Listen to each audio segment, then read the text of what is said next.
acá. Es una alegría para todos y para todas que hayan llegado, así que en primer lugar eso, y obviamente a Santiago y a Vero por también haberse llegado y estar participando de esta instancia. En primer lugar queríamos hacer llegar un saludo que nos llegó a través de Santiago del embajador argentino en Cuba, Luis Alfredo Ilarregui. Me parecía importante también que hacer llegar ese saludo y ese acompañamiento a esta actividad. Y después, bueno, hacer un marco general de en qué se enmarca, digamos, esta charla y por qué estamos haciendo esta actividad en la facultad con compañeros y compañeras de todas las facultades y de todas las carreras de la Universidad de La Plata y compañeros estudiantes de distintas facultades que también se acercaron. Nosotros y nosotras como organización hace 18 años que construimos un congreso nacional que se llama Latinoamérica Educa, que es un congreso que nos encuentra a estudiantes de todo el país. Lo vamos haciendo todos los años en distintos lugares del país, en distintas universidades. En esta oportunidad el 16 y el 17 de septiembre en la Universidad Arturo Jauretche en Florencio Varela. Ahí estamos participando siempre estudiantes de las distintas universidades y facultades del país, pero también otros actores y otros integrantes de la comunidad universitaria, de distintos gremios nacionales. Este año va a estar participando autoridades del Ministerio de Educación de la Nación y también muchas veces recibimos a delegaciones de estudiantes de otros países de Latinoamérica que se suman a compartir e intercambiar con nosotros. Así que esta conversación es en el marco de eso, del PRELAE de este año. Y un poco el objetivo de ese congreso es poder construir una agenda programática que entendemos que necesita la comunidad universitaria, científica y tecnológica en un momento como este. Y también para nosotros y para nosotras es un desafío y entendemos que es una responsabilidad histórica también como militantes movilizar y llevar discusiones a nuestros compañeros y compañeras porque entendemos que el momento lo demanda. Estamos en ese camino también y en ese sentido pensamos en Latinoamérica Educa. Ese es un poco el marco general para ir más a la charla. La charla se llama 60 años del bloqueo a Cuba, luchas de la patria grande por la integración y la liberación. En primer lugar, para nosotras es un orgullo contar con las compañeras de la Embajada de Cuba acá. No han podido llegar. Estamos convencidos y convencidas de que América Latina y el Caribe conformamos una gran patria grande, que todavía nos estamos dando las discusiones y las luchas por la integración y la unidad. En ese camino estamos. Nuestros pueblos desde hace mucho tiempo están atravesados, la historia de nuestros pueblos está atravesada por la lucha por la independencia real y definitiva de todas las dominaciones extranjeras. Entendemos que de ese camino venimos desde nuestra primera independencia con San Martín y Bolívar y también hoy en estos tiempos donde todavía estamos con el desafío y con la lucha de lograr una segunda y definitiva independencia.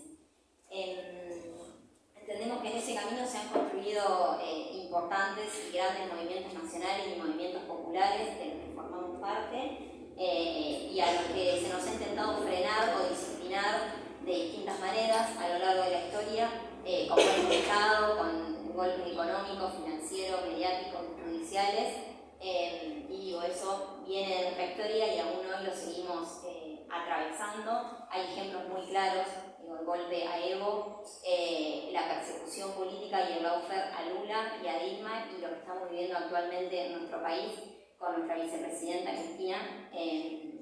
Todavía nos atraviesa esos mecanismos que tienen los grandes grupos financieros para disciplinarnos.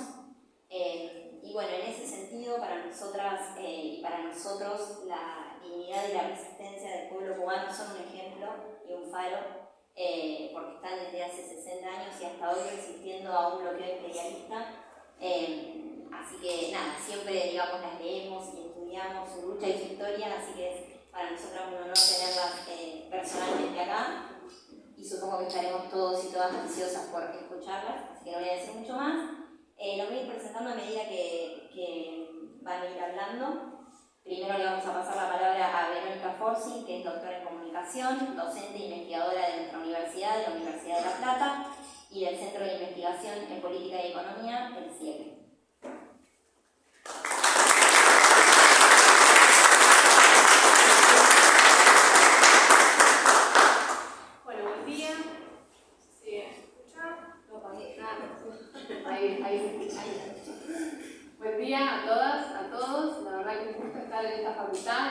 espacial y felicitar antes que nada a las compañeras y a los compañeros de Miles y del Encuentro Nacional Nuclear Latinoamericano que están empujando esta actividad tan importante, tan central para todo lo que es el desarrollo universitario, el desarrollo de la política universitaria y el desarrollo también de la ciencia y la tecnología, porque a veces separamos, ¿no?, estos temas de unidad latinoamericana con la posibilidad de la integración latinoamericana, pero también la posibilidad de crecimiento de nuestros propios pueblos con todo lo que implica ese crecimiento y ese impulso que también tiene que ver con la capacidad de ser soberanos en términos de comunicación, en términos de tecnología, en términos industriales.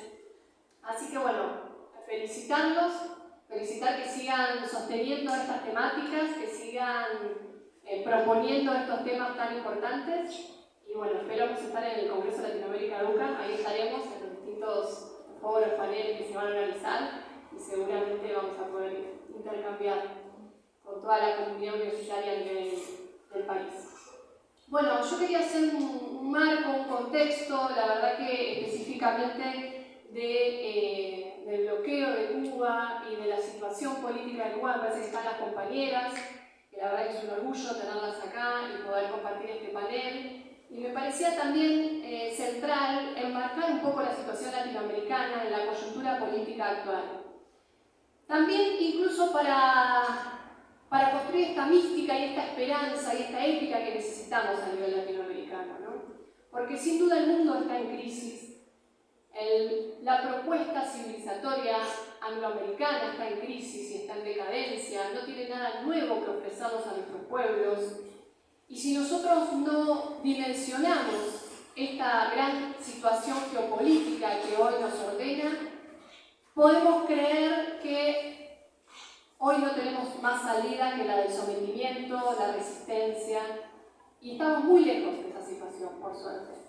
La situación de crisis del imperialismo angloamericano es una situación que da paso, en términos objetivos, a la posibilidad del nacimiento de un mundo multipolar, del nacimiento de lo nuevo. Y como decía Gramsci, cuando entre la muerte de lo viejo y el nacimiento de lo nuevo aparecen los fantasmas, ¿no? Creo que estamos en ese momento de muchas situaciones geopolíticas que se están resolviendo en este momento, que por lo tanto están irresueltas y que a nosotros muchas veces se nos presentan como caóticas o incluso como que lo único que podemos hacer como región es resistir y es aceptar, ¿no?, el sometimiento histórico del cual venimos. Y como les decía, por suerte hay un mundo multipolar naciente. Primero me parece clave focalizar por qué uno sostiene, en términos académicos, pero en términos políticos, que el modelo angloamericano está en crisis. Primero, estamos viendo dentro de Estados Unidos una gran disputa de poder estructural, lo vemos en la ruptura de lo que se llama el Estado profundo, ¿no?, de Estados Unidos. Vemos estas grandes que se vieron en las elecciones, ¿no?, el año pasado, entre Trump, en lo que fue, por ejemplo, la toma del Capitolio, ¿no?, grandes hechos políticos que están pasando dentro del territorio de Estados Unidos que son muestra de la gran disputa entre fracciones de poder al interior. Y esto los debilita, ¿sí? Sin duda, en muchos eventos también lo hemos profundizado. Hay dos grandes espacios distintos que pelean la dominancia dentro de Estados Unidos, pero también a nivel internacional, que por un lado es el modelo financiero, especulativo, más globalista, ¿no?, del mundo de cities financieras. Ese modelo que se basa, por un lado, en ser dominante en todo el sistema financiero con el SWIFT, pero también en manipularnos, en manipular a las sociedades a través de poseer el monopolio del desarrollo de los centros estratégicos de inteligencia artificial, las redes sociales a través de Silicon Valley. Y eso nosotros lo vemos muy de cerca porque son las redes sociales que nosotros usamos, las corporaciones que pertenecen a esta línea financiera globalista, ¿no es cierto? Este espacio está en disputa esta fracción está en disputa con otros sectores más continentalistas, más asentados en el propio desarrollo industrial, imperialistas, ¿no? Pero más asentados en un desarrollo industrial, de la industria militar, farmacológica, del petróleo, Estados Unidos. Es decir, estas fracciones, y podríamos también profundizar incluso con la propuesta de Trump, están en una disputa geopolítica a muerte, ¿no? Están debilitados, por lo tanto, en términos internacionales. Y otro factor clave es el nacimiento de China, ya no como una potencia que ordena la economía doméstica, sino como un faro a nivel internacional, como una propuesta de construcción de un mundo distinto, de una ética distinta, de relaciones internacionales distintas, a través de la gran propuesta de las BRICS o BRICS ampliados, ¿no? Que conocemos como un instrumento de transición en este mundo multipolar. Pero todo el comercio se está yendo a Oriente y eso lo estamos viendo en América Latina, ¿no? Porque muchos grupos económicos locales hoy están negociando, están acordando con China y eso hace que se desplace el centro de poder en nuestra propia región. Y sin duda otro factor clave que tenemos que dimensionar es que el modelo civilizatorio angloamericano ya no tiene nada que proponernos en términos productivos, ¿sí? Nos intenta simplemente manipular y subordinar en términos ideológicos, culturales, porque no tiene ninguna propuesta para las mayorías de América Latina, pero para todas las mayorías del mundo, que sea una propuesta productiva, inclusiva, con capacidad de una mínima redistribución dentro de esta propuesta capitalista. Ya no hay nada, no tienen nada que ofrecer. Hay algunos autores que hablan que se han convertido en una élite parasitaria, ¿no es cierto? Entonces, este es el mundo en el que habitamos. Este es el mundo en el que está hoy América Latina, en el que está la región. Y por eso antes hablábamos de comenzar la charla que en este mundo caótico, seguir hablando de América Latina es sin duda estar en la resistencia, ¿no es cierto? Seguir planteando de que la unidad es de la patria grande y de toda la patria grande, ¿no? No también como quieren decir incluso Estados Unidos mismo, ¿no? Con esta división entre algunos países habilitados, ¿no? Para llevar adelante procesos progresistas, pero otros países que son el eje del mal, que son los países del ALBA, ¿no? Que es Venezuela, Nicaragua, Cuba.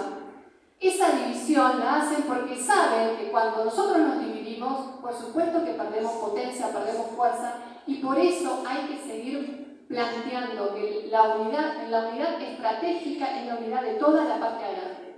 Es la escala que tenemos que tener para ser un actor de peso en este concierto internacional, en este nuevo mundo multipolar naciente. Y estamos viendo cómo las disputas internacionales están atravesando América Latina. Creo que Cuba lo vivió muy de cerca el año pasado, ¿no? Con los ataques sistemáticos en términos ideológicos a través de las redes sociales a la población, un ataque que fue construido, fue planificado desde Estados Unidos y que principalmente, no solo en Cuba, sino en toda América Latina, apunta a las poblaciones más jóvenes. Y es un ataque ideológico porque intenta construir primero la deslegitimación del Estado Nacional.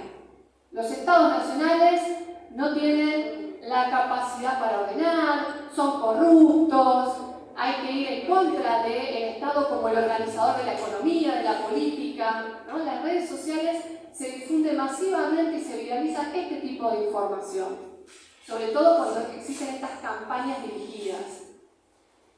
Y también a través de las redes se difunden mensajes de odio, mensajes que hacen que las juventudes, en vez de construir y de amar su propio país, su propio entorno, se llenan de ese discurso de odio y de ese discurso que lo único que hace es aspirar a la grieta social y a la destrucción de los lazos sociales, de los lazos comunitarios.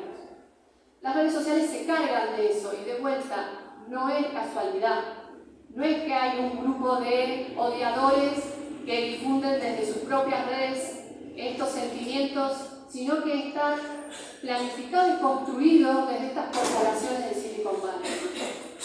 Construyen este desánimo en la juventud, construyen rupturas generacionales, no creer en los más grandes, ¿no? En las generaciones anteriores. Una vez hablando con un compañero me decía, ustedes llevaron al mundo a esta catástrofe climática, ¿no? Esta generalización de las generaciones más grandes como no los que luchamos por un mundo mejor, ¿no? Sino los que hicimos que el mundo hoy esté como esté, metiendo a todas las generaciones más viejas en una misma bolsa, ¿no? Y me parece que eso también es algo que se intenta construir, esa ruptura generacional, en donde la culpa la tienen las generaciones más grandes. Y sin duda no va a haber un proyecto nacional, popular, latinoamericano, si no recobramos las enseñanzas, las sabidurías de las luchas de las generaciones anteriores. Por eso esa ruptura generacional está planificada también. Entonces, las redes sociales hoy son un instrumento del poder. Y con eso vivimos en América Latina. ¿Cómo contrarrestar estos instrumentos del poder que hoy están intentando generar estas grietas sociales, estos desánimos, estas situaciones en donde nos es más fácil creer que el mundo se termina que es fácil de cambiar el modo de producción en el cual vivimos, ¿no? El sistema en el cual vivimos? Son innumerables las series, ¿no? En Netflix, que muestran un mundo distópico, un mundo caótico, y nos lo han hecho creer. Creo que en estas generaciones tienen este gran desafío de volver a reconstruir las banderas ideológicas desde los modos de las nuevas generaciones, pero que sin duda tiene que saber que esa construcción es desde la lucha en la calle, es desde la lucha en la comunidad, construyendo puentes. No va a poder ser en el mundo virtual, porque ese mundo virtual está dominado por estas corporaciones que intentan esta propuesta de la manipulación social, ¿no es cierto? Entonces, es la calle la que tenemos que ocupar. Creo que las enseñanzas de estos tiempos es que cuando los gobiernos nacionales y populares pierden la calle, se olvidan de la calle, quedan débiles frente al poder hegemónico de Estados Unidos. Por eso nosotros, estando o no estando en el gobierno, siempre tenemos que ocupar la calle para proponer, para empujar, para llevar siempre un poco más allá, ¿no? Las propuestas políticas para que este mundo sea más solidario, para que sea realmente inclusivo y que sea cada vez más amplio en términos de derechos. Entonces, la calle es lo que construye el sujeto de la transformación. La calle es la que nos permite aceptar las contradicciones propias de la sociedad, lo diverso, y comprender que el mundo no es nuestro muro virtual, en donde ahí estamos solamente los conocidos, ¿no? Los que ya sabemos que hablan nuestro mismo lenguaje.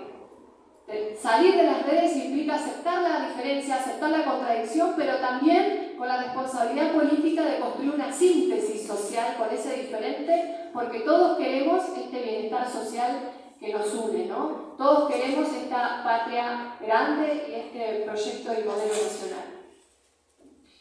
Bueno, simplemente lo mío era enmarcar un poco eso, reforzar que esta crisis del modelo angloamericano es estructural, es civilizatoria, que hay un mundo multipolar y que nosotros como América Latina y como las nuevas generaciones tenemos que empujarlo para que realmente sea posible y para que América Latina tenga un espacio en ese mundo multipolar.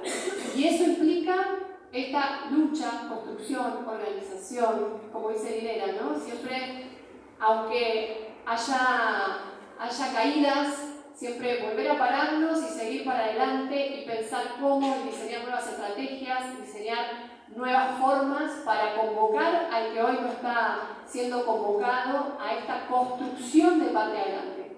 Sacarlo de ese odio que proponen los medios de comunicación en las redes y sumarlo a esta esperanza que es la construcción permanente, como decía Vale, de la patria grande y de la definitiva independencia, ¿no es cierto? Una independencia no solo política, sino estructural, económica y la unidad regional. Bueno, muchas gracias.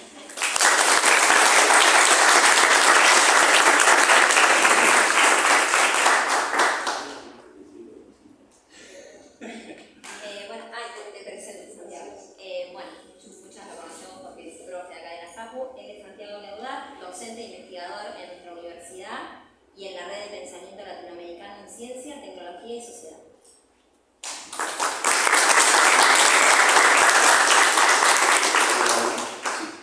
Bueno, ante todo, muchas gracias.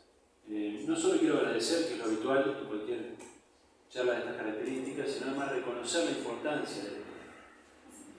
Hablábamos más temprano con Verónica, o expresábamos cierta preocupación por el movimiento estudiantil, ¿no? ¿Qué pasa con el movimiento estudiantil? ¿Qué está pasando en las aulas? ¿Dónde está la discusión política, latinoamericana, estratégica, de soberanía? Bueno, este es el camino. Obviamente es discusión de ustedes, no quiero interferir, pero realmente es muy importante que el movimiento estudiantil recupere estas discusiones. Porque el movimiento estudiantil también es, por no es un actor social y político central en la historia argentina, pero además un actor generacional evidente, es un espacio de formación de cuadros imprescindibles para el tiempo por venir, imprescindibles. Con Vero nos tocó compartir militancia hace ya 15 años, entonces, en agrupaciones que no éramos la misma, pero de alguna manera luego el tiempo te acerca en las posiciones, en las discusiones, y es imprescindible que haya una formación política de cuadros a la edad que ustedes tienen, que están en torno a los 20 años. Bien, entonces, este espacio, no importa si son 10, 20, 50, aunque haya 5 personas, tienen que estar en estos espacios. Luego habrá otras charlas más marketineras, ¿no? Que todos conocemos que son necesarias en la acumulación estudiantil. Pero es muy importante sostener espacios de estas características. Nada, quería decir eso porque me parecía muy valioso esto, que exista esto. Y segundo, es un honor realmente compartir esta charla con las compañeras, de representación ni más ni menos que del Estado cubano, de la sociedad cubana, de la República de Cuba, por la cual tengo un profundo afecto, admiración y amor, y quería dejarlo expresado, que no soy para nada imparcial en esta charla, porque les cuento una infidencia. Yo era chico, tenía 15, 16 años, empezaba mi militancia en un pueblo del interior pequeño, Ayacucho, 20.000 habitantes, un lugar muy pequeño, y una de las primeras, teníamos un centro de estudiantes, una escuela, y años, estoy hablando 98, 99, y me acuerdo de una calcomanía que llegó a una agrupación de La Plata, no me acuerdo por quién, que decía así la calcomanía, decía: de la Rúa lame la bota yanqui, Cuba es la dignidad de América. Ese padre ideológico que Cuba representó, fíjense, llegando con una calcomanía en un pequeño pueblo del interior a un joven de 15, 16 años que estaba empezando su militancia, eso representa a Cuba y ha representado a lo largo de las décadas para decenas de miles, para millones de personas en todo el mundo. Por eso la importancia de discutir Cuba todavía hoy, ¿no? Hoy nos convoca a discutir esto, que es un acto de guerra, un crimen como el bloqueo, pero no quiero hablar de lo negativo, sino también destacar el papel que Cuba tiene y ha tenido y por qué Cuba es bloqueada. ¿Por qué Cuba es bloqueada? ¿Por qué Cuba es atacada permanentemente por las usinas mediáticas del imperio? Nosotros tenemos en Argentina un diario, tenemos varios, pero uno que directamente es representante directo del Departamento de Estado, que es Infobae, ¿no? Luego hay varios, ya sabemos. Pero Infobae directamente está escrito directamente en el escritorio del Departamento de Estado. Prácticamente día por medio hay una nota denunciando al dictador Maduro o a la dictadura de Cuba. Es permanente el ataque. Entonces, así como es permanente el ataque de ellos, tiene que ser permanente nuestra defensa. Tiene que ser permanente nuestra defensa, porque si no uno trata de meter un gol y recibir 10 del otro lado, y es con suerte. Entonces, tiene que ser permanente. Y para poder defender un proceso como el cubano, un proceso de integración regional, necesitamos formarnos. Sin formación política, somos caldo de las corrientes de opinión que se forman, como bien describía Vero, en redes sociales, que no son inertes, que no son ingenuas, que tienen una orientación, que están definidas por políticas estratégicas. Entonces, si no queremos ser un muñeco de estrategias definidas por otros, tenemos que formarnos. Fidel decía por ahí, hace poco leí una cita de Tilio Borón, que me lo recordaba, recordando el fallecimiento de Fidel. Decía algo así como que Fidel es el único político que nos invitaba a leer, ¿no? Una cosa así puso Tilio. Me pareció muy cierto, ¿no? Porque normalmente la clase dominante en un país no quiere que su pueblo se forme y se eduque, pero Fidel nos enseñó la importancia de la educación y la formación. Entonces, me voy a cansar de repetirlo. Este espacio es muy importante, fórmense, porque Porque en 20 años van a ser ustedes los que estén en lugares como hoy, por ahí nos toca estar con Vero, dirigiendo un programa, o una cátedra, o formando a otros jóvenes. Entonces necesito que se formen. Dicho eso, voy a hacer dos comentarios, dos reflexiones, ¿no? Vero acá hizo un pantallazo excelente de la situación global, de muchas aristas que esto tiene. Yo quiero hacer dos comentarios. Uno tiene que ver con tratar de ubicar el bloqueo, y para eso pensé algunas comparaciones con la situación argentina, más que nada pensando en el auditorio, ¿no? Para tratar de dimensionar lo que significa el bloqueo. Y la segunda reflexión tiene que ver con la necesidad de pensar la problemática cubana como una problemática regional, no solo cubana. ¿Bien? Esas dos reflexiones quiero compartir con ustedes. Bueno, en torno a la primero un dato historiográfico básico. Cuba alcanzó su independencia de España hace tan solo 120 años, poquito más, ¿cierto? ¿Bien? Y digo esto porque para Argentina, ustedes saben, la independencia argentina es de 1816, casi 200 años, hay una diferencia temporal muy importante. 120 años de la independencia cubana, hace 60 están sufriendo bloqueo. Es decir, la mitad de la historia nacional cubana es una historia de bloqueo. ¿Se dan cuenta? Y no es cualquier bloqueo. Es el bloqueo o el embargo de parte de la mayor potencia económica y militar de la historia de la humanidad, como son los Estados Unidos de América. ¿Se entiende esto, no? La mitad de la historia nacional sufre el bloqueo de la mayor potencia económica y militar de la historia de la humanidad.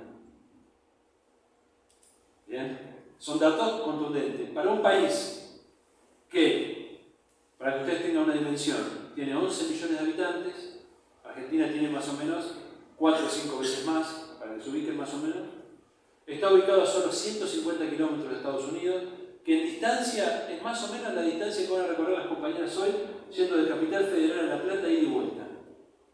Están a solo esa distancia de la mayor potencia militar de la historia de la humanidad. Y desde esa distancia Cuba resiste. Y de esa distancia Cuba se desarrolla, Cuba tiene sus problemas, sus virtudes, sus desafíos, su política, a solo 150 kilómetros de este monstruo que son los Estados Unidos de América. Y de ese pequeño territorio, recuerden que tiene solo 100.000 kilómetros cuadrados Cuba. ¿Saben cuánto es 100.000 kilómetros cuadrados? 1/3 de la provincia de Buenos Aires. 1/3 de la provincia de Buenos Aires. Es un territorio muy pequeño, con pocos recursos naturales de los que Argentina abunda, como las tierras de la Pampa, o los recursos minerales de la cordillera, o el petróleo y el gas de que dispone en abundancia en nuestro país, o el litio. Es decir, estamos tan acostumbrados en nuestro país a este gran territorio que nos provee de prácticamente todos los recursos naturales que necesitamos, ¿cierto? ¿Saben cuál es la extensión territorial de la Argentina? Dije Cuba, 100.000 kilómetros cuadrados. ¿Saben cuál es? 3.800.000 kilómetros cuadrados. Es decir, el territorio argentino es el equivalente a 38 veces el territorio cubano.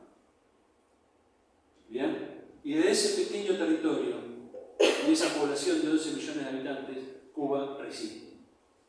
Con una enorme dignidad. Y nos enseña al resto de los países de América Latina que se puede. Y fíjense que uno diría, bueno, con todo ese territorio y esa riqueza, Argentina está destinado a una historia de grandeza. Los últimos datos de pobreza infantil que presentó el INDEC hace 10 días arrojan que Argentina tiene una pobreza infantil de 53%. ¿Bien? Y si consideran otros indicadores, se consideran 3 indicadores básicos, si se considera que falla uno de esos indicadores, también está en situación de vulnerabilidad y pobreza. Si toman ese otro indicador, Argentina tiene una pobreza infantil del 66%. ¿Cuál es la pobreza infantil de Cuba? ¿Se entiende esto, no? La semana pasada murió un niño de desnutrición en la capital federal. Hasta ahora veníamos viendo noticias de desnutrición en Salta, en Chaco, provincias limítrofes, tradicionalmente azotadas por la pobreza. La semana pasada murió un niño de desnutrición en la capital federal. ¿Cuántos niños mueren de desnutrición en Cuba? Ninguno. Entonces, después podemos comparar, por supuesto, el alcance del sistema universal de salud, de educación, que Cuba desarrolla la vacuna soberana contra el COVID. En Argentina tenemos intentos, por supuesto, militares laboratorios, de desarrollar la vacuna, pero aún no la tenemos. Sin recursos naturales, con 10 millones de habitantes, bloqueado por la mayor potencia económica y militar de la historia, Cuba desarrolla la vacuna contra el COVID. Entonces Cuba es un faro ideológico de dignidad, pero también de esperanza, en el sentido de que se puede. Todo eso representa a Cuba. Y eso que no estamos acá juzgando a Cuba, estamos juzgando el bloqueo. No se trata de analizar a Cuba. Simplemente quiero mostrar lo que representa Cuba y por qué Cuba sufre el bloqueo. Por lo que representa para el resto del mundo. Cuba no es una amenaza para los Estados Unidos. No lo es ni ahora ni hace 50 años, nunca lo fue. Cualquier analista básico lo entienda esto. No tiene, por supuesto, el tamaño para amenazar lo que sí lo tiene China, por ejemplo, otras potencias no han tenido su historia, la Unión Soviética. Cuba no representa eso. Cuba representa un faro ideológico y de esperanza para el resto de los pueblos pobres del mundo. Por eso Cuba es bloqueada. Y por eso Cuba necesita ser defendida. Y los problemas cubanos, asunto de los cubanos. Yo estoy cansado de escuchar, a ustedes les pasará también, algún turista que visita Cuba, me pasa también con otros países. Cuba necesita el turismo internacional, por supuesto, como fuente de divisa, también necesitamos nosotros acá. Y vienen acá y empiezan a hablar mal de Cuba, o de lo que Cuba si quiere ir no sé cuánto. Y yo decía, no me voy a Cuba. Yo digo, ¿sabes lo que pasa? Que vos tenés una mirada situada desde tu posición de clase. Y sí, es cierto, si vos sos una persona de la clase media alta o alta, quizás no te vayas a Cuba, porque acá gozás de muchos beneficios y derechos, en el sentido del derecho de acceso a consumos. Pero ¿qué pasa si le ofreces a una persona que vive en las condiciones en las que murió el niño el otro día, a una persona que recoge informalmente la basura de otros para vivir, que revuelve la comida de otros, y le dice, mira, te ofrezco ir a un país que te ofrece acceso a la salud, acceso a la educación, que no te va a faltar lo elemental para una vida digna? Y capaz que esa persona, y yo no sé, capaz que elija Cuba. Entonces siempre hay un punto situado donde uno mira el mundo, ¿no? Paulo Freire decía, la cabeza piensa según donde piensan los pies. ¿Bien? Entonces, ojo con esos discursos que circulan. Y que circulan mucho, ustedes lo saben, ¿no? Y es el mismo que luego viaja a Europa, porque realmente es la misma clase social, y viaja a Europa y vuelve embelesado, ¿no? O viaja a Estados Unidos y vuelve siendo casi un propagandista de los beneficios de la cultura norteamericana y europea, y uno ahí tiene que pararse de manos y discutir. Es decir, ¿sabes por qué esa riqueza en Europa? Porque esa es nuestra pobreza. ¿Sabes por qué la riqueza en Norteamérica? Esa es nuestra pobreza. Porque cada vez que tuvimos un gobierno soberano fue atacado diplomáticamente, vía golpes de Estado, vía embargos, vía asedios de la forma que se les ocurra, mediática, tecnológica ahora también, para bloquear nuestros procesos de desarrollo. Entonces, toda nuestra pobreza, nuestra exclusión, nuestra desigualdad, nuestra miseria, es la riqueza de ellos. Entonces, si me venís y me hablas bien de ellos, yo te digo, no, acá no. Esa es la discusión que tenemos que dar. Bien. Segundo punto. Porque yo empiezo a enojar. ¿Por qué el bloqueo es un asunto regional? Hay una frase muy bonita que se ha instalado en los últimos años, quizás los compañeros la conozcan, que ustedes seguro conocen, que es, acá los compañeros del Centro de Excombatientes de Malvinas lo utilizan mucho, que es, a Malvinas volveremos de la mano de América Latina, ¿no? Me parece una expresión que además de ser bonita y uno se la siente cercana, es correcta políticamente, estratégicamente correcta. Es esos lemas que sintetizan una mirada estratégica. A Malvinas volveremos de la mano de América Latina. Es correcto. El bloqueo lo superaremos de la mano de América Latina. Quiero decir eso mismo. ¿Por qué? ¿Por qué?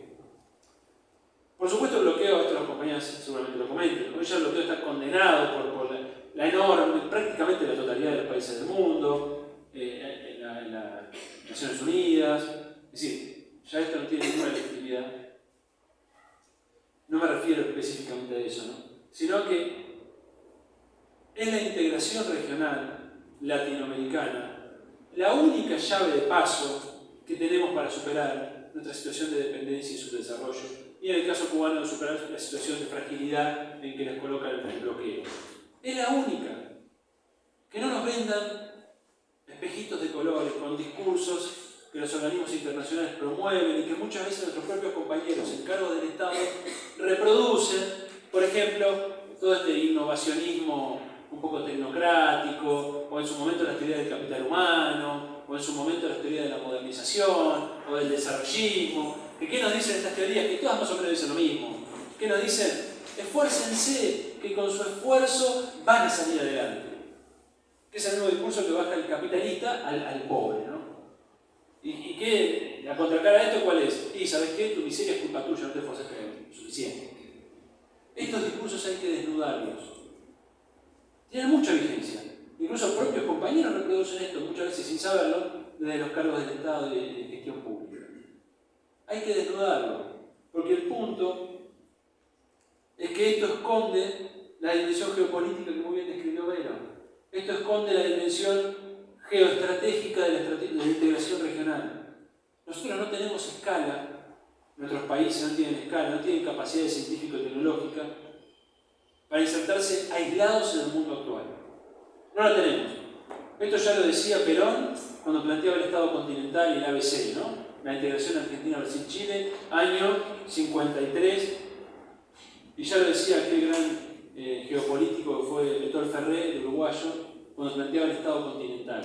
Y ya lo dijeron mucho antes nuestros americanistas como José Martí, Bolívar y tantos otros que nos precedieron. Solamente la integración regional nos permite ingresar al concierto de las naciones. Es la única forma. Y como ellos tienen más conciencia de esto que nosotros, nos dividen automáticamente. Llegan al poder, fíjense lo que hizo Macri en Argentina. Llegó al poder y ¿qué fue lo primero que hizo? Desarmó la UNASUR, debilitó la CELAC. ¿Qué fue lo que hizo Bolsonaro en Brasil? Sacó a Brasil de la CELAC. Es inmediato. Entonces nuestros gobiernos, cuando asumimos el poder, no podemos tardar en entender que lo fundamental es fortalecer los organismos de integración regional. No podemos tardar en esto, no podemos dudar. Nuestra política exterior tiene que ser clara. La única salida es de la mano de América Latina. Es la única.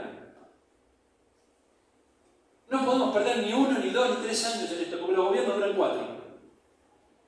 Y si tardás 3 años, capaz que el próximo perdés.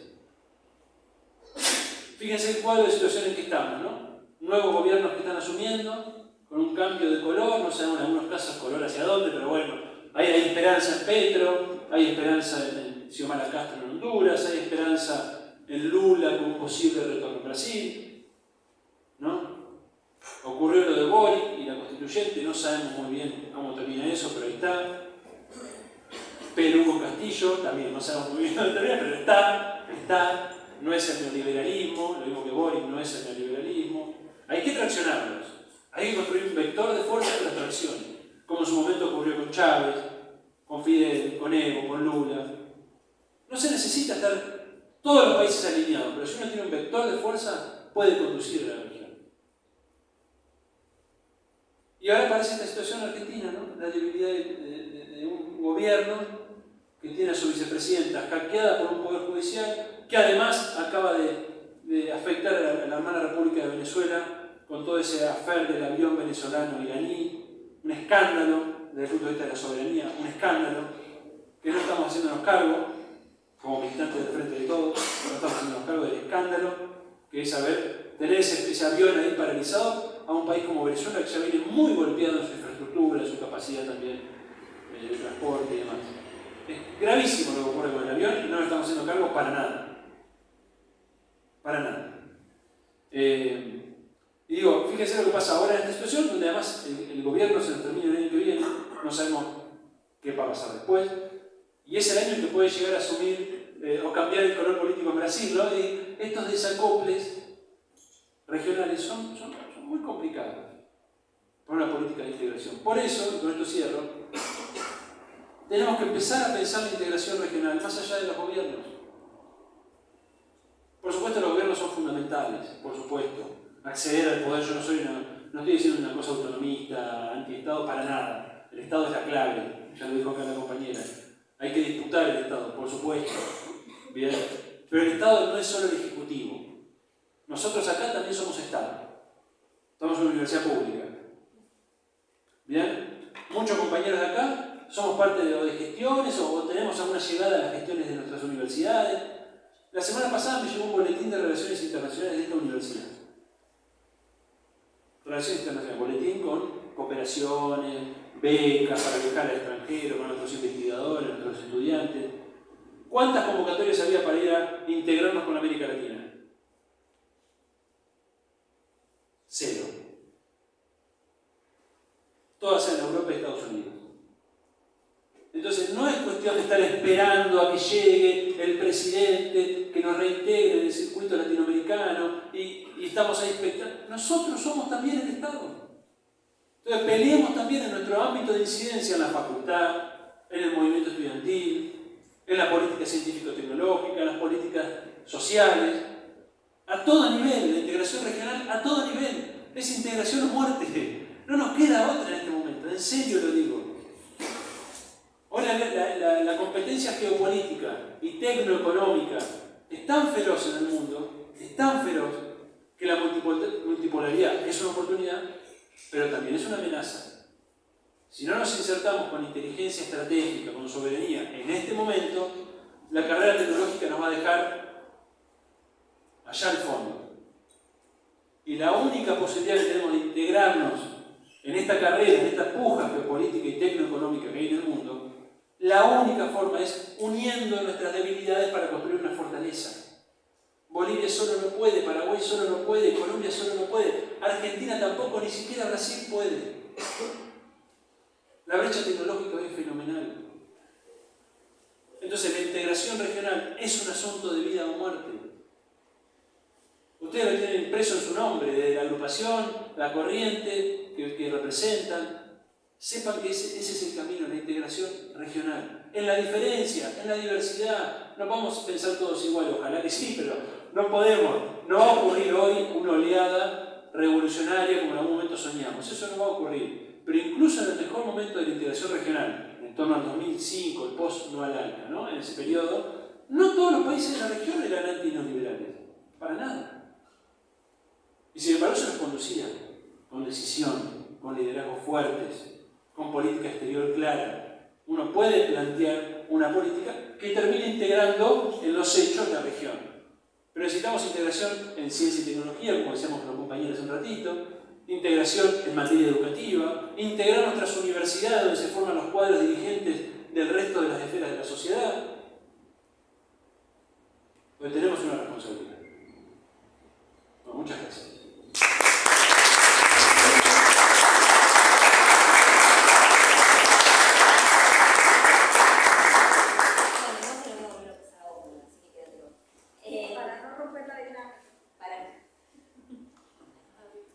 Para no romper la dinámica, si ustedes se fijan, nosotros al terminar Verónica pusimos allá arriba una referencia y me gustaría pedirles que alguno de ustedes, por favor, para no tener que mirar la cara, me la lea o nos la lea. ¿Quién la lee? ¿Qué dice la referencia esa de arriba? Sí, por favor. El objetivo final de la estrategia a escala planetaria es derrotar en el terreno de las ideas las alternativas a nuestro dominio mediante el deslumbramiento y la persuasión, la manipulación del inconsciente, la usurpación del imaginario colectivo y la recolonización de las utopías redentoras y libertarias, para lograr un producto paradójico e inquietante, que las víctimas lleguen a comprender y a compartir la lógica de sus verdugos. Alan Dulles, y jefe de inteligencia de Estados Unidos. Muchas gracias. Justamente yo iba a preguntar, ¿saben quién es el autor de ese libro y del cual trajimos este pequeño párrafo? Porque el libro da para mucho. Esa persona fue director de la CIA y en el año 63 ya él decía, sin ningún tipo de restricción, y en un libro escrito por él, que ese era el propósito. Y nos damos cuenta entonces que se ha seguido en las lógicas imperiales una línea que además tiene claramente definida que, digamos, Argentina y el sur de América tendrían una capacidad muy grande para convertirse en, digamos, una competencia a Estados Unidos. Por lo tanto, esta región constantemente ha sido víctima de una anulación intencionada. Y víctima de una anulación intencionada que no le permite avanzar porque, o por la fuerza o por la deuda, siempre estamos retenidos, contenidos de alguna manera. Entonces, justamente, teniendo en cuenta esto, hay que remitirse a la historia. La historia jamás nos deja sin argumento para comprender lo que está pasando hoy, porque de ahí parten nuestras raíces. Miren, justamente porque enlazan Argentina con Cuba, cuando se produjo en Washington la Conferencia Internacional Monetaria, eso fue en 1891-92, porque duró mucho, fue de fines de año al siguiente año. José Martí era cónsul de Argentina en Nueva York. ¿Sabían ustedes ese detalle? Siendo cónsul José Martí de Argentina en Nueva York, la delegación que fue de Argentina le permitió a Martí que interviniera. Lo que dijo Martí en esa conferencia hoy tiene absoluta vigencia. Sin embargo, nos damos cuenta que no lo conocemos. Esa conferencia se dio para imponer el dólar como la moneda en la cual habría que realizar todas las transacciones comerciales. Entonces, si no conocemos un poco de historia, si no leemos, si no nos damos cuenta de que estamos siendo objeto de una manipulación donde constantemente estamos recepcionando y muchas veces repitiendo lo que se nos impone desde algún otro lugar, no garantizamos ese avance, ese desarrollo y esa conciencia propia, social, que es la que a fin de cuentas nos mueve a la acción. Entonces, la primera cuestión es darnos cuenta en qué mundo vivimos y qué situación hay, pero jamás olvidar la historia y más que estamos en una facultad de trabajo social. La historia condiciona el desempeño del contexto, pero condiciona en buena medida la percepción y la actuación de cada uno de los individuos en ese contexto. Entonces, ya que ustedes se llaman Simón Bolívar y volviendo a la historia, ¿conocen ustedes alguna referencia del Congreso Anfictiónico de Panamá? ¿Han leído el papel de Bolívar en el Congreso Anfictiónico de Panamá? Bueno, les voy a decir brevemente, pero así nos damos cuenta de cuánto nos hemos perdido, de que en ese Congreso Bolívar proponía que toda América Latina se uniera, y volvemos a la unidad, para garantizar la independencia de Cuba, que era la única colonia, y Puerto Rico, por supuesto, que se mantenía de España. Sin embargo, a partir del uso de estratagemas, se impidió que en el Congreso Anfictiónico de Panamá Bolívar pudiera llegar y participar y se lograra el apoyo que necesitaba la independencia de Cuba. Y lo hizo Estados Unidos, y lo hizo de espaldas a América Latina. Por lo tanto, cada día, mientras más uno lee, mientras más uno estudia, se da cuenta de que hay muchos factores que constantemente y actores se están moviendo y para nosotros son invisibles. Por eso es que no podemos bajar la guardia, por eso es que no podemos confiarnos, por eso es que hay que estudiar. Entonces, pensando en cómo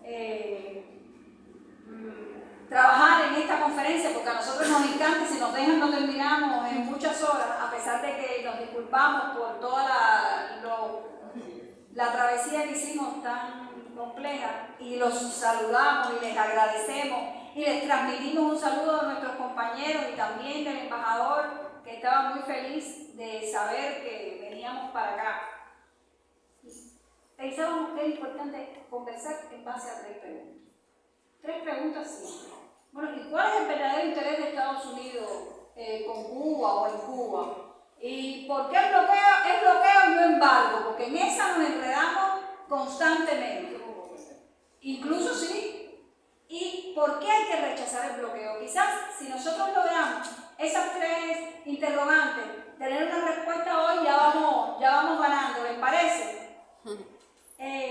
Miren, desde los padres fundadores de Estados Unidos, ellos consideraban que por la posición geoestratégica de Cuba en el Caribe, como puerta a Sudamérica, y a Europa por el otro lado, era muy importante controlar a Cuba, y que Cuba tenía, fíjense cómo se decía, por voluntad de Dios, que ser parte de la Unión.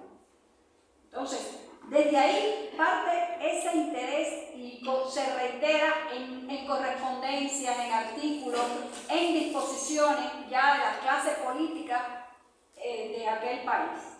Hay otro elemento muy importante. Hay una discusión. Estados Unidos trató de comprarle a Cuba, a España, en 5 ocasiones. Hay autores que dicen que en 6. O sea, buscaron negociar, buscaron comprar, estaban constantemente detrás de España para que Cuba fuera parte de la Unión. Pero pasó algo. Ante la negativa de España, porque España decía que Cuba era la joya más preciada de su corona, ¿ustedes saben lo que hicieron? No. Empezaron a invertir en Cuba, empezaron a poner dinero, empezaron a comprar tierras, y cuando estábamos a mediados del siglo XIX, sencillamente la economía cubana gravitaba en torno a Estados Unidos, y España solo tenía una pequeña fracción de esa economía controlada. Entonces, teniendo controlada la economía, estaba controlado todo. Pero ahí hay un detalle que tenemos que tener en cuenta y que no se nos puede ir de la mano, y es que un acorazado, el acorazado Maine, llega casualmente a La Habana cuando ya prácticamente la guerra hispano-cubana estaba a punto de concluir, cuando ya los independentistas cubanos, que nosotros llamamos mambises, ya habían logrado prácticamente ganar la guerra, y se produjo un autoataque que dicen los investigadores que no es cierto, que no, pero hay dudas, porque da la casualidad que Surto, en el puerto de La Habana, explota el acorazado. Ese acorazado explota y fue la justificación perfecta para intervenir en la guerra hispano-cubana. Y hay un dato que Mari siempre lo recuerda y lo narra muy bonito.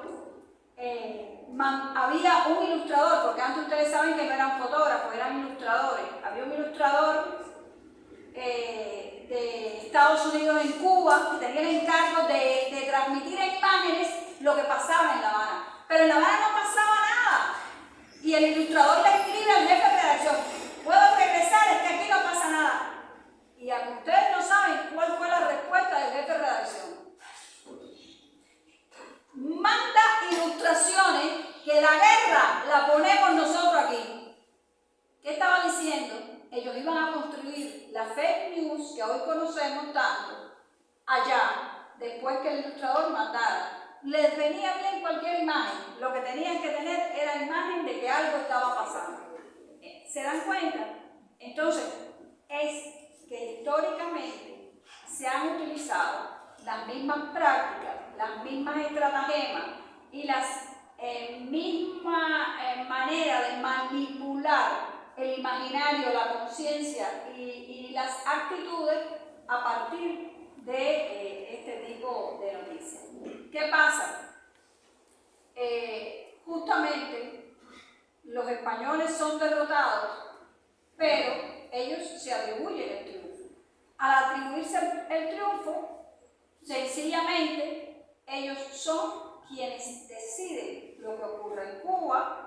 Ellos, porque llegan a un acuerdo de que justamente intercambian territorio, y ese es el origen en buena medida de la dependencia puertorriqueña de Estados Unidos, y a Cuba desde allá le imponen una enmienda a su constitución, que aparentemente es una constitución creada en Cuba para desde Estados Unidos decidir todo. Cuba no podía endeudarse, decidían los temas sanitarios, decidían incluso cuándo debían intervenir las tropas norteamericanas en Cuba, y de esa época es donde sale el acuerdo de las bases navales y carboneras que dan origen a la base naval de Guantánamo, que hoy todavía se mantiene en territorio cubano y es utilizada ilegalmente, en contra de la voluntad de los cubanos, como una cárcel y centro de tortura. Entonces, estos elementos históricos, uno cuando no los tiene claros, dice, ¿y esto qué tiene que ver con el bloqueo? Pues miren, estos son los antecedentes del bloqueo. El bloqueo sale de todo esto. Y Estados Unidos todavía no estaba satisfecha con la enmienda Plata. Estados Unidos quería continuar avanzando sobre la economía de Cuba, porque una economía dominada es todo. Piensen en la deuda externa argentina. Entonces, nos aplicaron unos acuerdos, fíjense qué bonito nombre, acuerdo de reciprocidad comercial. Y yo les pregunto, ¿puede existir reciprocidad comercial entre un país que, si comparamos a Estados Unidos y Argentina, más o menos en cuanto a extensión, la población no, porque la población es mucho mayor, pero en aquella época más o menos eran equiparables? ¿Puede haber reciprocidad comercial entre un país desarrollado, rico, comparado con un país pequeño y pobre, con un país insular? No puede haber. Sin embargo, nos fueron imponiendo tratados de reciprocidad comercial que hacían cada vez más dependiente la economía cubana de Estados Unidos. ¿Qué pasa? Mercado seguro. Cuba se convirtió en un laboratorio de pruebas donde primero llegaron los malls, digamos, fue a Cuba, donde primero llegó la televisión, fue a Cuba. Ellos digamos, probaban las cosas que en materia económica iban, o de desarrollo, iban surgiendo, y después las generalizaban. Y llegó un punto que Cuba iba a ser lo que es hoy Las Vegas en Estados Unidos, el lugar de esparcimiento, de juego, y todo esto llevó a un control absoluto prácticamente de la economía. Pero la economía se controlaba desde las finanzas, o sea, el Manhattan Bank y todos los bancos importantes de Estados Unidos tenían el dominio. Entonces, justamente, gracias a la lucha que la inició Martí fundó, es el que funda y es el de la idea de que en Cuba exista un solo partido. Hoy en el Partido Comunista de Cuba, pero por Martí lo creó, se llamaba Partido Revolucionario Cubano, que luchaba y lo declaraba en sus estatutos por la independencia de Cuba y por la independencia de Puerto Rico. Y fíjense que Puerto Rico todavía es dependiente de Estados Unidos y no lo ha logrado.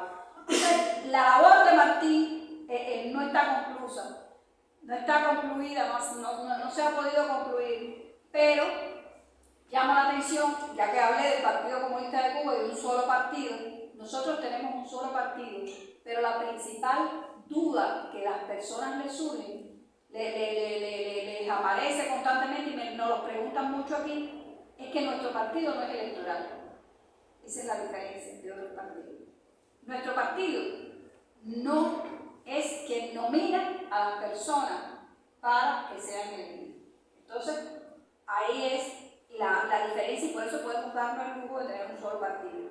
Porque el espíritu unitario, el espíritu de que el pueblo tiene que estar ocupado en lo útil, en lo bueno, porque si no lo negativo y lo estéril prevalece. Es una idea martiana.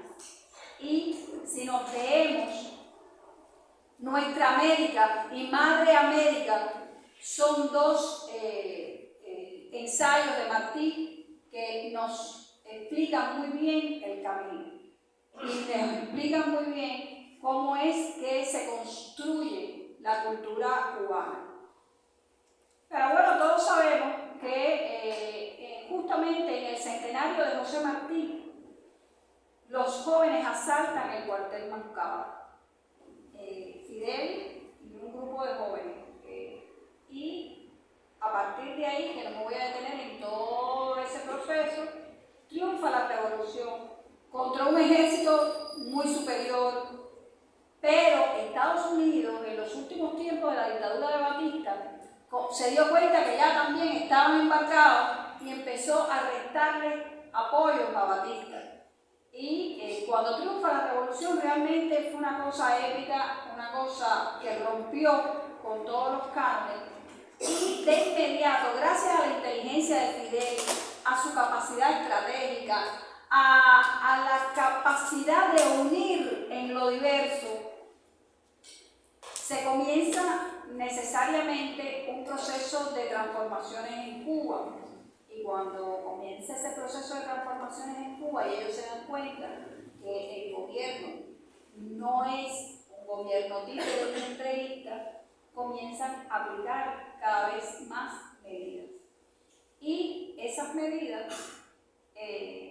nos llevan a tomar a los cubanos contramedidas, porque tampoco es posible aceptar que te vayan apretando y cerrando cada vez más, porque no te dejaban llegar las materias primas, porque quitan la cuota azucarera que Cuba comerciaba con Estados Unidos, y que esa economía tan deformada que nos habían impuesto, fíjense que en Cuba, como estamos tan cerquita, no había almacenes. Cuando hacía falta algo, se pedía directamente a Estados Unidos y la mandaban en un ferry. Fíjense, nosotros de 4 horas de viaje de allí a aquí ya venía el pedido. Imagínense que nosotros vendíamos azúcar a un precio preferencial por la reciprocidad comercial a Estados Unidos y después Estados Unidos nos devolvía los caramelos. ¿Comprenden? Entonces, todo esto hace que se produzca una serie de condiciones que llevan a tomar medidas cada vez más radicales. Y en esas medidas radicales, bueno, pues se produce la nacionalización de esas empresas y a su vez la expropiación de los latifundios, porque ustedes saben que todavía, sin haber triunfado la revolución, se promulga la ley de reforma agraria, una primera ley de reforma agraria que es ratificada, porque les hablé del Moncada. Fidel en el Moncada, en su alegato de defensa, estableció los 6 aspectos fundamentales que vendrían a ser el programa de la revolución triunfante. Entonces les voy a pasar a Mari para que ella les dé ahí un poco más de elementos y ahí entre las dos vamos a ir. Bueno, primero que todo, muchas gracias.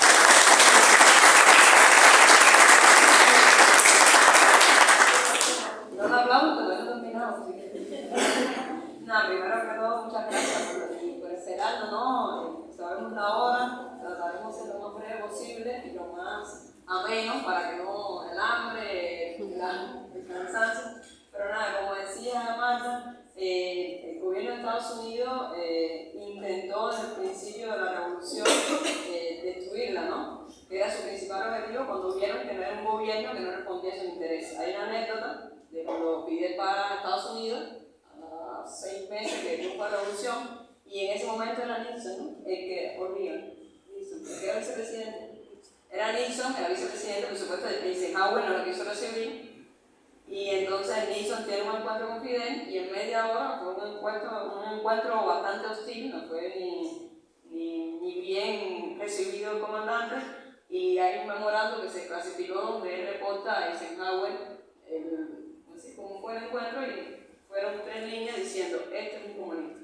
Y todavía el comandante no había nacionalizado ni una de sus propiedades. Bueno, entonces por eso aquí le traemos un fragmento de un memorando que también se clasificó en el año 2016, donde el vicesecretario de Estados Unidos para Asuntos Interamericanos, Lester Mallory, no sé si pueden ver ahí la fecha, creo que no se ve muy bien, es 6 de abril del año 60. La revolución triunfó el 1 de enero del 59. Y en grandes rasgos lo que recoge es: la mayoría de los cubanos apoyan a Castro. El único modo previsible de restarle apoyo interno es mediante el desencanto y la insatisfacción que surjan del malestar económico y las dificultades materiales. Hay que emplear rápidamente todos los medios posibles para debilitar la vida económica en Cuba. Una línea de acción que, siendo lo más habilidosa y discreta posible, logre los mayores avances en la privación a Cuba del dinero, suministro para reducirle sus recursos financieros y salarios reales, provocar hambre, desesperación y el derrocamiento del gobierno. Esa es una línea que empezó en el año 60 y, al contrario, hoy en el año 2022 lo que se ha recrudecido. Y ahora lo vamos a ver para que vean todo lo que representa el bloqueo, que no es más que un entramado de leyes de Estados Unidos, con el único objetivo es de restar el apoyo a la revolución. Porque si algo ha caracterizado a la revolución cubana es la unidad de ese pueblo en torno al proceso revolucionario, porque no somos extraterrestres, somos seres humanos igual que todos, y cómo uno puede decir, cómo el pueblo cubano puede resistir a todo eso que viene del año 60. Bueno, algo que nos ha caracterizado, que nos define es la unidad, y por lo cual nosotros siempre abogamos en todos los procesos revolucionarios de la región es la unidad. Unidad y unidad, con la diferencia, a veces, como nosotros decimos, 3 pasos para adelante y 4 para atrás, pero a veces en ese para atrás tomas impulso y vuelves ahí, pero siempre es con la unidad y con mucha persistencia, y resistencia, y resiliencia, y bueno, todos los adjetivos que se pueden encontrar. Bueno, ya esta diapositiva la vimos, pero es en esa, lo que le queremos trasladar es que la política de bloqueo viene desde hace más de 60 años. Y lo que hacen es cada vez perfeccionarla, recrudecerla y llevar a límites inhumanos, porque lo que someten al pueblo cubano es privarlo de los recursos, pero es recursos de salud, de educación, donde niños no pueden acceder a medicamentos que necesitan. Eso ya no es solo una política, sino ya es un genocidio, que es lo que más adelante queremos terminar en la vida. Bueno, como veníamos diciendo, el bloqueo es un entramado de ley que no es más que un conjunto de medidas de coerción, agresión económica para aislar, asfixiar y movilizar a Cuba. ¿Con qué objetivo? Con el objetivo de cerrar, cortar todo acceso que pueda tener el gobierno, el Estado cubano, a esas finanzas, a esos productos y a ese intercambio comercial que necesita para desarrollar, para poder ejecutar todas las medidas sociales y todos los proyectos que tenemos como cualquier gobierno soberano e independiente, lo cual ese es el principal objetivo. No dejan que Cuba sea soberana. Nosotros tenemos la última intervención de nuestro canciller en la ONU, cuando se discutió el proyecto, la resolución de la necesidad de poner fin al bloqueo, dijo una frase que es la de todos los cubanos: déjennos vivir tranquilos y demostrar si de verdad somos capaces, porque entonces con todas estas medidas que ustedes van a ver, lo único que hacen es criticar, que si el gobierno cubano lo único que genera es pobreza, que si el gobierno cubano somete a su población a limitaciones, pero es muy fácil criticar cuando tú eres el que impone todas esas condiciones para que el gobierno cubano tenga esas limitaciones. Entonces es muy hipócrita, disculpen la palabra, pero no tiene otra definición, que es ser tú mismo el que impones esas restricciones y todas esas medidas, seas el que critique, ¿no? Porque incluso es el principal impulsor de todas las resoluciones que nos condenan en muchas de las instancias internacionales, en el propio gobierno de Estados Unidos. Entonces, pero bueno. Aquí estábamos hablando que hay un debate filosófico de por qué bloqueo y no embargo. Incluso, ¿Más que filosófico? no, jurídico, cierto. No, sí es jurídico. Pero bueno, ya, porque hay entre compañeros militantes aquí en la Argentina que nos han dicho, no, es embargo, bueno, es bloqueo. Y la definición, no sé si pueden leerla, pero cuando uno embarga algo es para asegurar el cumplimiento de una obligación mediante una retención de bienes comerciales. Cuba no le debía nada a Estados Unidos, entonces no había nada por lo cual ellos nos tenían que retener. Bueno, finalmente sí nos retuvieron. Hoy por hoy nosotros tenemos varias cuentas, como le está pasando a Venezuela con el oro en el Reino Unido. Nosotros lo teníamos así también en Estados Unidos. Bueno, ya eso ni contamos con ese financiamiento.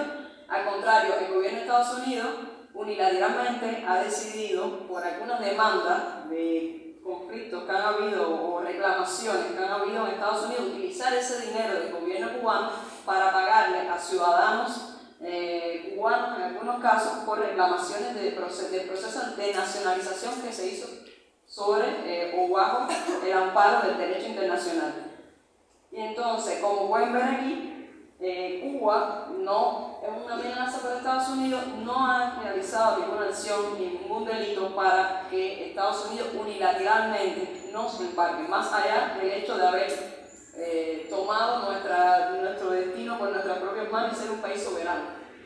Y cuando vamos a la definición de bloqueo, restringe el comercio con países hostiles y aplica sanciones económicas por guerra o emergencia nacional. Eso no es más que la ley de comercio con el enemigo de 1917 que está establecida en Estados Unidos, y fue la justificación o el amparo legal que utilizó el gobierno de Kennedy para implantar las primeras leyes o las primeras sanciones. Pero en Cuba era una amenaza, vuelvo a repetir, ni estamos en un conflicto bélico, no había nada que justificara esa medida que asumió Kennedy.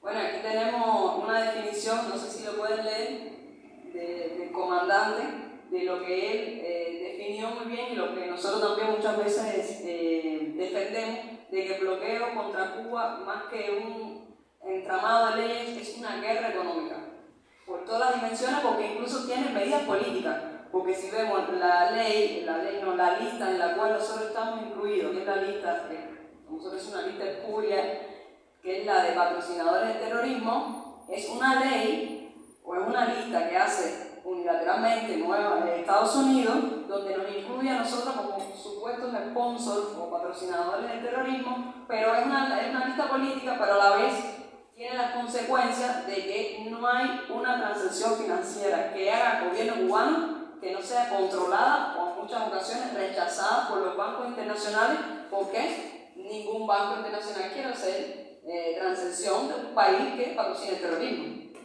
Entonces vemos que no solo son medidas económicas, sino también son medidas financieras, son medidas comerciales, y no es más que una guerra que lleva más de 60 años en extensión en el tiempo.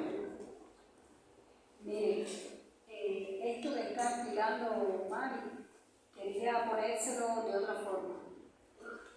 ¿Saben ustedes que en el bloqueo, con el bloqueo, se sancionan terceras personas, terceros países?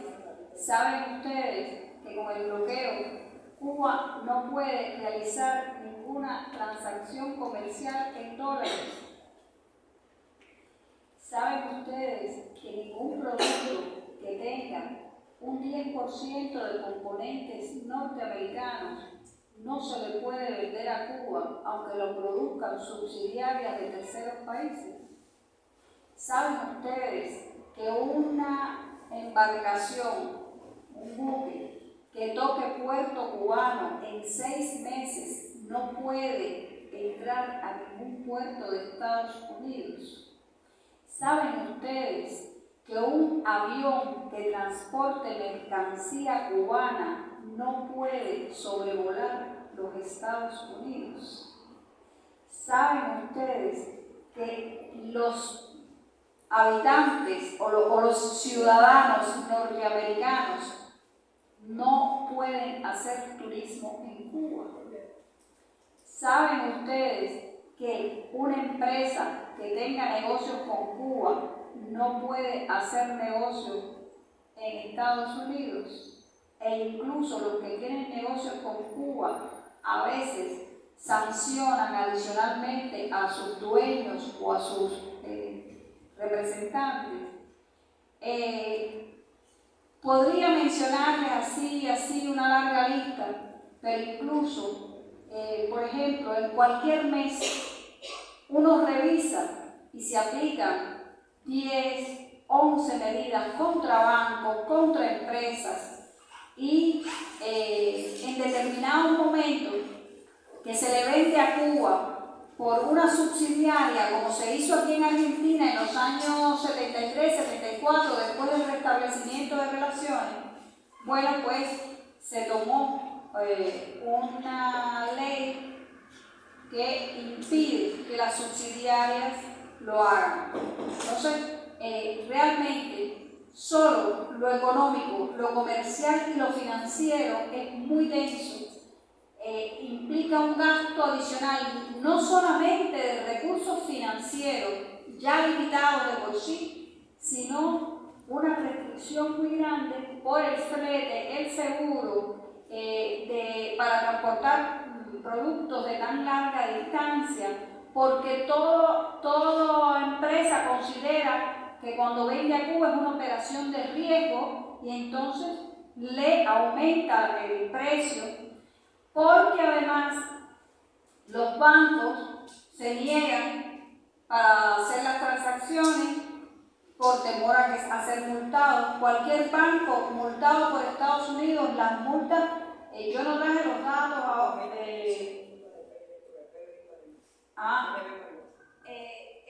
solo el banco PNB Paribas, el banco francés, el principal banco francés, fue multado en el año 2014 por el gobierno Obama con 5.898 millones de dólares. Piensen ustedes. ¿Qué banco quiere hacer una transacción con Cuba? Nosotros siempre hacemos el ejemplo que en pleno gobierno Obama, en Estados Unidos no hubo ningún banco que aceptara recolectar y trasladar financieramente todo el dinero que el consulado cubano recaudaba como recaudo de cualquier consulado del exterior. Tuvimos casi un año en un consulado con millones, con cientos de miles de dólares, porque no había forma de hacer llegar de Estados Unidos a Cuba el dinero. Ningún banco de Estados Unidos tenía la voluntad, por supuesto, porque tenía temor a ser sancionado y multado con multas que son más que todo escarmiento. Esa multa de ese banco francés fue para escarmentar a los otros bancos de que sabían a lo que podían enfrentarse. Bueno, aquí le presentamos un grupo de justificaciones que son las que más se manejan en Estados Unidos, es siempre en función como decimos, del periodo de vamos modificando. En los primeros años, como dijimos, la supuesta justificación fue la nacionalización no compensada, lo cual no es cierto. Cuba nacionalizó todas las propiedades, no solo de Estados Unidos, sino de otros países como España, Suiza y Alemania, bajo los preceptos del derecho internacional, incluso lo compensaron. Estados Unidos rechazó la compensación porque pensaba que la revolución no iba a durar más allá de 2 años. Porque los demás países, incluso tenemos hoy inversión extranjera de esos países, de España, de Suiza, con la Nestlé, entonces, pero bueno, es una de sus justificaciones. En otro momento fueron los vínculos de Cuba con la Unión Soviética, que entonces representaban una amenaza. En los años 70 y 80, los procesos de liberación en América Latina y el proceso de colonización en África. Y a partir de los años 80, con la llegada de Reagan, que también fue el boom de los derechos humanos, empezó a cambiar el precepto, ya no los golpes de Estado ya fueron modificándose, y entonces ahora es las violaciones de derechos humanos, el apoyo a Venezuela, y bueno, las últimas, no sé ni tanto cuáles son, pero sí, porque podemos hacer los supuestos ataques sónicos. No sé si saben esa secuela de los ataques sónicos, porque nosotros decimos, si el Maine fue el barco que se explotaron en la bahía de La Habana, nosotros le decíamos el Maine acústico, porque también fue una justificación que le dio a Trump para empezar todo el proceso del proceso de normalización de relaciones. Bueno, hay que decir aquí rapidito, porque son un grupo de leyes, solo para que sepan todas las leyes estadounidenses que conforman el entramado del bloqueo. Tenemos la Ley de Comercio con el Enemigo de 1917 que fue renovada en el 2016 cuando fue renovada por Obama. Porque ellos tienen que renovarla todos los años o cada cierto periodo y Obama fue el último que la renovó. La Ley de Asistencia Exterior, que fue la ley por la cual ellos utilizaron las primeras medidas que implantaron contra Cuba. La proclama presidencial, que fue la proclama que firmó Kennedy, que hizo, que dio inicio al bloqueo como ley. Como ley no, como ley no fue hasta el año 96. La regulación para el control de activos cubanos, que ahí es donde vienen donde embarcaron muchas de las cuentas nuestras que estaban en Estados Unidos. La ley para la administración de las exportaciones empezó a regular las exportaciones de Cuba y los productos que ellos no nos compraban y nosotros podíamos comprarlos. Y creo que fue también de los subsidiarios. La ley de clasificación de aranceles, que suspende los privilegios aranceles en importación de productos de origen cubano. Y bueno, tenemos estas dos leyes, que son un parteaguas en todo lo que viene siendo la política del bloqueo. ¿Por qué? Porque hasta esas leyes, el bloqueo, por lo que se decía, ¿no? La ley de 1972 era una prerrogativa del presidente de Estados Unidos de a través de una proclama poderlo levantar, poder quitar todas esas leyes. Cuando se firma la ley Torricelli en 1992, que primero hay que decir que fue una ley hecha con toda la intención de aniquilar con la Revolución Cubana, porque si recuerdan, en el 91 fue el derrumbe del campo socialista y ellos vieron la oportunidad de que era el momento de acabar con Cuba. Y es una ley que lo que hace es, primero, que codifica el bloqueo como ley que tiene que ser derogada por el Congreso de Estados Unidos, que son 435 congresistas, diputados y 100 senadores. Quiere decir, sabemos todos, deben saber cómo funciona un Congreso, el de Estados Unidos, el Congreso más inoperante del mundo. Hay años que ni una ley pasa, así. ¿Se imaginan que una ley para levantar el bloqueo? No lo veo. Por eso coincido con el compañero de que el bloqueo tiene que venir de la mano ese bloqueo tiene que venir de la mano de la integración de América Latina. Porque por Estados Unidos no va a venir, no lo esperamos ni lo vemos. También es importante porque instaura la extraterritorialidad del bloqueo por la supuesta violación de derechos humanos, que es como decía Marta, a partir de ese momento se empiezan a sancionar a terceros países que violen las normativas del bloqueo. Hasta ese momento no se hacía, se limitaba la subsidiaria. A partir de ese momento, si una empresa argentina hacía una transacción con Cuba y violaba lo que estaba establecido en la ley, podía ser juzgado en los tribunales de Estados Unidos. Con lo que sabemos que todas las empresas, con la globalización, todo el mundo tiene negocio, todo el mundo tiene cuentas, y todo el mundo viaja y todo el mundo interactúa con el mercado estadounidense. Y bueno, en el año 1966 tenemos la ley para la libertad y la solidaridad democrática de la cubana, o la ley Porton, que otorga al Congreso facultades que antes eran presidenciales. Lo que quiero decir, esas dos leyes son fundamentales y son muy... Sí, hay una acotación pequeña y es una pincelada. Quizás Mario lo tenga previsto decir más tarde, pero me parece que ahora vale la pena decirlo. En el 96, fíjense los nombres que tienen esas leyes que endulzan el oído. Es la Ley para la Libertad y la Solidaridad Democrática. Ahí volvemos a la semiótica, a los contenidos, y es muy importante llamarle la atención sobre esto. Esta que se toma en el año 96, como Mari decía, es la ley más abyecta de todo el entramado jurídico, que además viola las propias leyes y la Constitución de los Estados Unidos. Y aquí les pongo una pincelada bonita. Justamente en el año 97, aquí en Argentina, se adoptó una ley que es una joya y que no conoce casi nadie, que protege a los empresarios argentinos de la extraterritorialidad del bloqueo. ¿Lo sabían? ¿Lo habían escuchado? Eso no lo sabe casi nadie en Argentina. Pero está la ley, la pueden encontrar, no me acuerdo el número ahora, se tomó en el año 97. ¿Ya? porque en esa ley, que es la última, la paso por arriba, esta ley tiene 4 títulos. Y en el año 2017, Donald Trump había un título, que es el título 3, que no sé si han escuchado, que es el título 3, famoso título 3 de la ley Report, que ningún presidente de Estados Unidos hasta ese momento había derogado, o había firmado para que entrara en vigor, ni tan siquiera Bush hijo, que bueno, todos sabemos quién era, y todo el plan Bush y todas las acciones que al borde de una invasión incluso tuvimos en Cuba, pero Donald Trump, que le dio una vuelta a la tuerca, ¿no?, del bloqueo, decidió en el año 2017 entrar en vigor ese título 3. ¿Por qué lo digo? Porque en el año 2017 Trump firmó un memorando presidencial que no era más que un cambio de política hacia Cuba, que lo que recogía era hacer un retroceso a todo lo que se había logrado en los últimos 2 años de la administración Obama. Y en ese retroceso fue tan para atrás que incluso fue a firmar el título 3 de la ley Report, que nadie había firmado. ¿Y qué recoge ese título 3?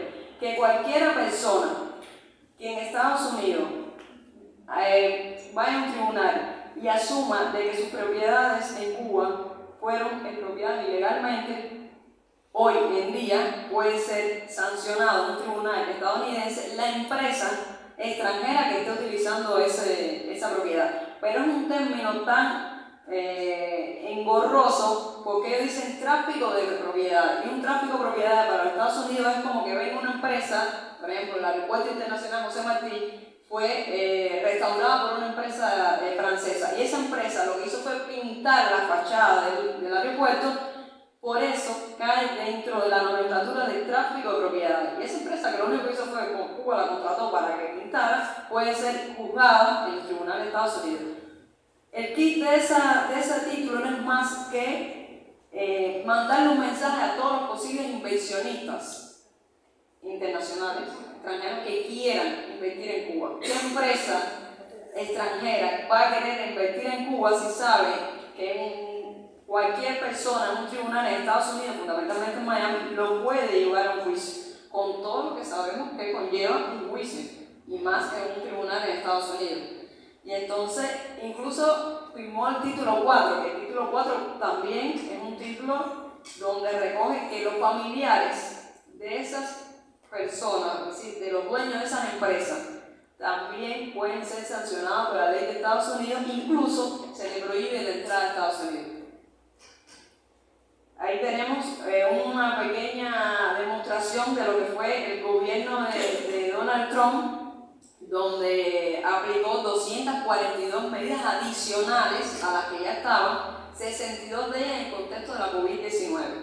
Todos sabemos lo que representó la COVID-19, donde Cuba, como todos los demás países del mundo, salió al mercado a tratar de comprar todos los suministros médicos que necesitaban para salvar las vidas de esas personas, o para enfrentar la pandemia, para producir la pandemia, para producir las vacunas, los medicamentos para enfrentarla, y pues no pudimos comprar un solo ventilador. Incluso Alibaba, no sé si conocieron, hizo varias donaciones a varios países de la región. A Cuba se le asignó un importante cargamento de suministro y no pudimos recibirlo porque ninguna aerolínea pudo faltar el cargamento. Después Cuba, enfrentando todo ese escenario, nos dimos cuenta de que no íbamos a poder acceder a las vacunas, porque ¿quién nos iba a vender las vacunas si las vacunas las estaba produciendo Estados Unidos y sus aliados? Nos dimos a la tarea necesaria de desarrollar nuestras propias vacunas, y hoy por hoy tenemos 3 vacunas contra la COVID propias y 2 candidatos. Pero cuando uno cree que no era suficiente el trabajo y la labor para desarrollar todas esas vacunas, cuando llegamos a la aplicación de poderlas aplicar, ¿no?, a la población, no teníamos jeringas y nadie nos vendía las jeringas. Gracias a la solidaridad y de un proceso que se inició aquí en la Argentina, donde la solidaridad recolectó alrededor de 5 toneladas de jeringas, y gracias al apoyo de todos los amigos fue que Cuba hoy por hoy tenemos el 90% de nuestra población vacunada con vacunas propias. Y las estamos desarrollando para vacunas propias que tenemos en la edad pediátrica. Ya niños que están vacunados desde los 2 años hasta los 14. Ya estamos con la tercera y cuarta dosis de refuerzo y todo ha sido con esfuerzo propio, porque las propias leyes de bloqueo nos han impuesto, claro, nosotros contábamos con esa capacidad. El comandante en el año 91-92, cuando empezaba el periodo especial, incluso en su visión todo el mundo decía, bueno, se volvió loco, ¿no? Porque no teníamos dinero, vieron todas las leyes que había aplicado Estados Unidos para estrangularlos más, y el comandante dijo que había que invertir en la ciencia y la biotecnología, que Cuba necesariamente tenía que ser un país de hombres y mujeres de ciencia. Bueno, en el año 2021 tuvimos nuestras 3 primeras vacunas, que en América Latina fuimos los primeros, aunque bueno, pues querían decir que se AstraZeneca y en México, bueno, y aquí en Argentina, pero en Latinoamericana como que no era mucho, ¿no? Y sí, AstraZeneca europea. Pero bueno, nos demostró una vez más la capacidad y la visión del comandante, y nos lleva a la convicción de que ante las adversidades lo que hay que hacer es crecernos y que no hay un mundo imposible, porque nosotros lo vemos todos los días, los retos que tenemos que asumir, y creemos que sí podemos, y por eso tratamos de trasladarlos a ustedes, aquí a los compañeros argentinos, de que sí se puede, que no se den convencidos por muy a peso que esté en el escenario, siempre se puede. Lo que había, nosotros fuimos a un encuentro, Francia Márquez, la vicepresidenta colombiana, cuando estuvo aquí en Argentina, y ella dijo una frase que a mí me llamó mucho la atención. Ella dice que en su pueblo le decían, cuando era niña, ¿no? Que hay que rezar para ir al cielo. Y su abuela le decía que sí, que había que ir al cielo, pero para ir al cielo no se llevaba rezando, se llevaba luchando. Y ella lo lleva, dice, yo le traslado que para ir al cielo hay que luchar, porque nada no va a caer allá.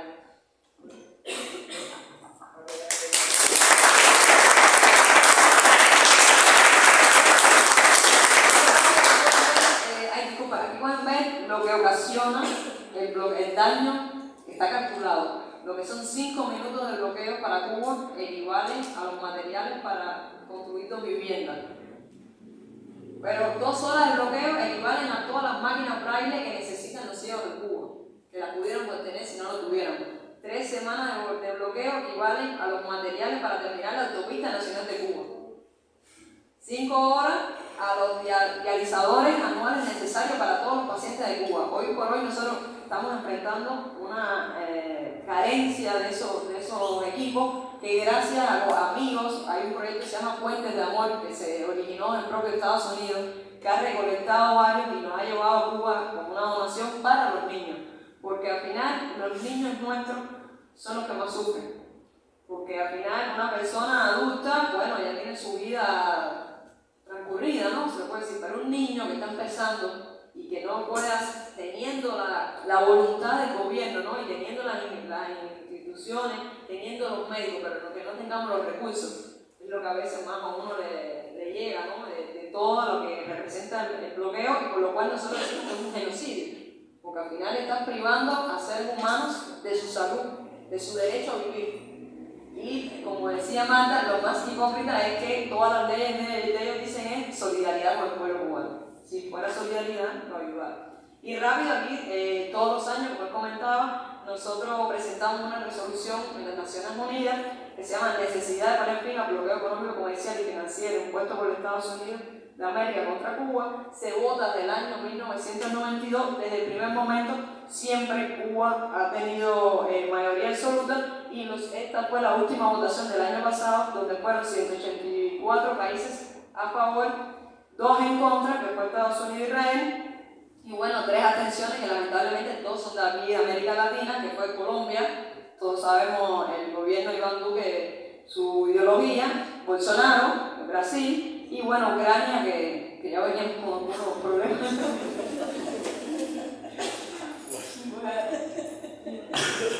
Ya, no, desde Crimea nosotros teníamos un poquito de conflicto, pero bueno, nada, ¿alguna pregunta, alguna duda que tengan?